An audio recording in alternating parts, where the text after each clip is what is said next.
Praise the lord అందరికీ. అందరూ ఎలా ఉన్నారు? బాగున్నారా? మన 40 days fasting prayers heart transformation series day 25th వచ్చాం. దేవుని మహాకృపను బట్టి థీమ్ వచ్చేసి దారి తప్పిన హృదయం. మనిషి జీవితంలో పెద్ద సమస్య బయట దారి తప్పడం కాదు, హృదయం దారి తప్పడం. మన అడుగులు దేవుని మార్గంలో ఉన్నట్టు కనిపించిన మన హృదయం నెమ్మదిగా దేవుని నుండి దూరం అవుతుంది. వాక్యం వచ్చేసి యెషయా 53:6, మనమందరము గొర్రెల వలె త్రోవ తప్పిపోతిమి, మనలో ప్రతి వాడును తనకిష్టమైన త్రోవకు తొలిగెను, యెహోవా మన అందరి దోషమును అతని మీద మోపెను. వాక్యం లూకా 15:11 కూడా ఉంటుంది. తప్పిపోయిన కుమారుడు గురించి. అతడు ఒక్కసారిగా చెడిపోలేదు. ముందు అతని హృదయం దారి తప్పింది, తరువాత జీవితం దారి తప్పింది. దారి తప్పిన హృదయం ఎలా ఉంటుంది అంటే, దేవుని మీద ఆసక్తి తగ్గిపోతుంది, ప్రార్థన భారంగా అనిపిస్తుంది, వాక్యం చదవాలనే తపన ఉండదు. బయటకు క్రైస్తవుడిలా కనిపిస్తాం కానీ లోపల దేవునితో సంబంధం బలహీనం అవుతుంది. మనసు ప్రపంచ విషయాల వైపు లాగుతుంది. దేవుని కన్నా మన కోరికలు ముఖ్యం అవుతాయి. పాపం చిన్నదిగా అనిపిస్తుంది. దారి తప్పిన హృదయం పాపాన్ని సరైనదిగా నమ్మిస్తుంది. మనమే సరైన వాళ్ళమని అనిపిస్తుంది. సలహాలు వినాలనిపించదు. పశ్చాత్తాపం తగ్గిపోతుంది. ఇది అత్యంత ప్రమాదకరం. హృదయం గట్టిపడిన స్థితి. దారి తప్పడానికి కారణాలు ఏమిటి అంటే, చిన్న నిర్లక్ష్యాలే. ఒకరోజు ప్రార్థన మానటం, వాక్యం చదవకపోవడం. ఒక్కరోజే కదా, చేయకపోతే ఏమవుతుందిలే అని అలాంటి నిర్లక్ష్యమైన ఆలోచనలు, అటువంటి నిర్లక్ష్యమైన స్వభావాలు రావటం. ఇవి చిన్నవిగా కనిపిస్తాయి కానీ ఇవే పెద్ద దూరానికి తీసుకొని వెళ్ళిపోతాయి. గాయాలు లేదా నిరాశలు, ఎవరో నొప్పించినప్పుడు, దేవుడు స్పందించడం లేదని అనిపించినప్పుడు మన హృదయం నెమ్మదిగా దూరం అవుతుంది. గర్వం, నేను బాగానే ఉన్నాను అని అనిపించటం, ఇదే మనల్ని దేవుని నుండి దూరం చేస్తుంది. దారి తప్పిన హృదయం ఫలితాలు శాంతి కోల్పోతాం, ఆనందం తగ్గిపోతుంది, ఆత్మీయ బలహీనత వస్తుంది, జీవితంలో ఖాళీగా అనిపిస్తుంది. నీ హృదయం బయట అన్నీ ఉన్నట్టు కనిపించినా లోపల ఖాళీగా ఉంటుంది. దేవుని హృదయం ఎలా ఉంటుంది?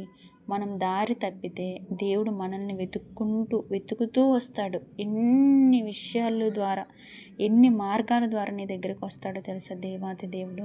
లూకా 15వ చదువుకున్నట్లయితే, తప్పిపోయిన గొర్రెల కోసం ఆయన వచ్చాడు. మనమందరం తప్పిపోయిన గొర్రెలమే. మన కోసం పరిశుద్ధాత్మ దేవుడు, గొప్ప దేవుడు యేసుక్రీస్తు ప్రభువారు మన కోసం వచ్చారు.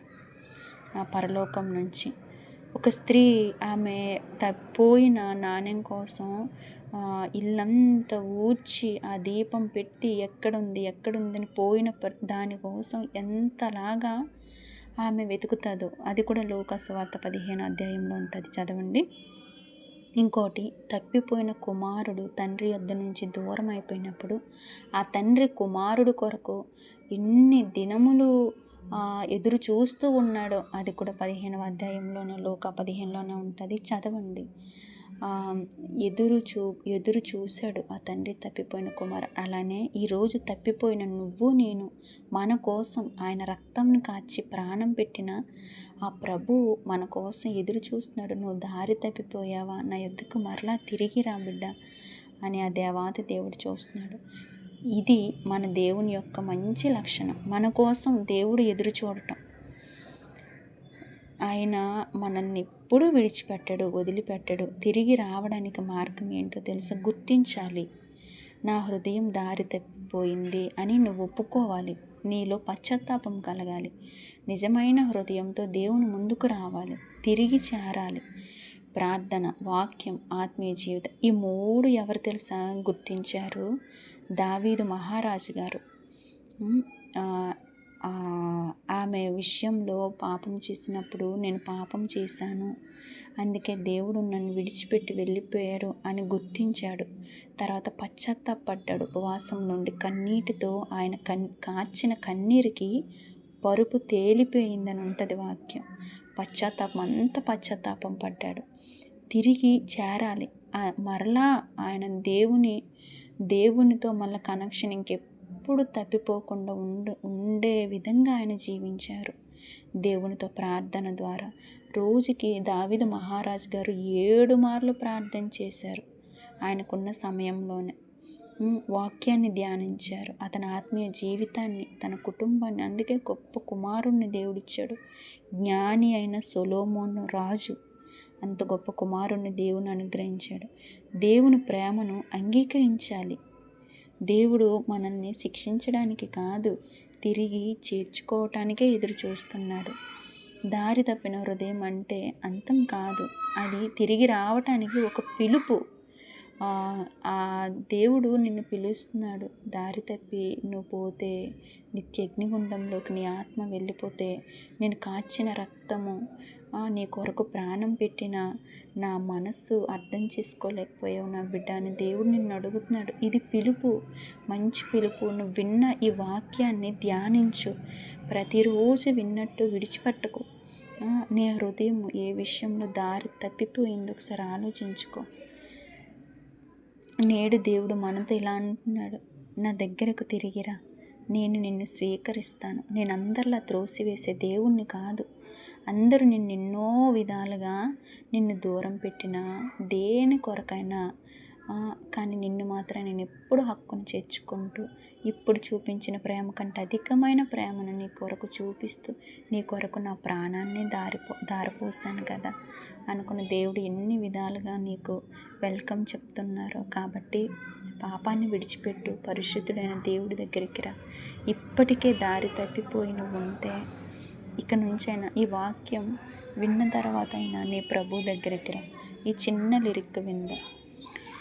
తిరిగి రానేస్తమా, తిరిగి రానేస్తమా, ఎన్నాళ్ళిలా మోసపోదువు, ఎన్నాళ్ళిలా మోసపోదువు.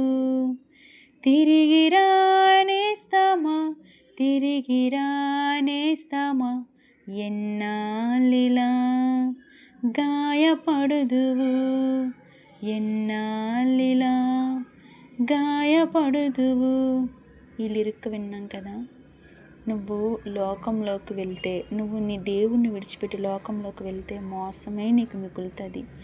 గాయాలే నీ గుండెని మిగులుతాయి. నీ గుండెకి గాయాలు తప్ప ఆదరణ ఎక్కడ దొరకదు, ఆనందం దొరకదు, సంతోషం, నెమ్మది, మనశ్శాంతి ఏమీ దొరకదు. నువ్వు లోకాన్ని నమ్మావా మోసపోతావు, అదే నీ దేవుణ్ణి నమ్మావా ఆశీర్వదించబడతావు. రెండిట్లో ఏదో చాయిస్ నీ చేతిలోనే దేవుడు పెట్టాడు. లోకాన్ని నమ్మి నరకానికి వెళ్ళిపోతావా, నువ్వు నమ్మిన నీ దేవుని దగ్గరికి వెళ్ళి ఆయనతో యుగ యుగాలు జీవిస్తావా? చాయిస్ నీ చేతిలోనే దేవుడు పెట్టాడు. కాబట్టి తెలుసుకో, ఎక్కడ పడిపోయావు, ఎక్కడ తప్పిపోయావు అనేది తెలుసుకొని దేవుని మార్గంలో నడువు. అందరు కాళ్ళు మూసుకున్నట్లయితే ప్రార్థన చేసుకుందాం. పరిశుద్ధుడా, గొప్ప దేవ, మహోన్నతుడు, ఆశ్చర్యకరుడు, అద్భుతకరుడు ప్రవ్వా, నా హృదయం ఎక్కడైనా దారి తప్పి ఉంటే క్షమించు నా తండ్రి. నిన్ను వదిలి నేను ఎక్కడికి వెళ్ళలేను ప్రవ్వా. నన్ను మళ్ళీ నీ దగ్గరకు తీసుకురా. నా హృదయాన్ని శుద్ధి చేసి నీ మార్గంలో నడిపించు ప్రవ్వ. ఈ వాక్యము ప్రభ నిజమే, దారి తప్పి తొలగిన వారి కొరకే మీరు వచ్చి ఉన్నారు ప్రభ. దేవా, నన్ను మరలా నీ బిడ్డగా నన్ను చేర్చుకొని, నా దోషం, నా పాపంను క్షమించమని, నీ బిడ్డగా నన్ను అంగీకరించమని, సమస్త మహిమ, ఘనత, ప్రభావం మీ ఒక్కరికి ఆరోపించుకుంటూ ప్రార్థన నజరేయుడైన యేసుక్రీస్తు నామములో ప్రార్థించి అడిగి వేడుకొనుచున్నాను నా పరలోకపు తండ్రి. Amen. Thank you. God bless you.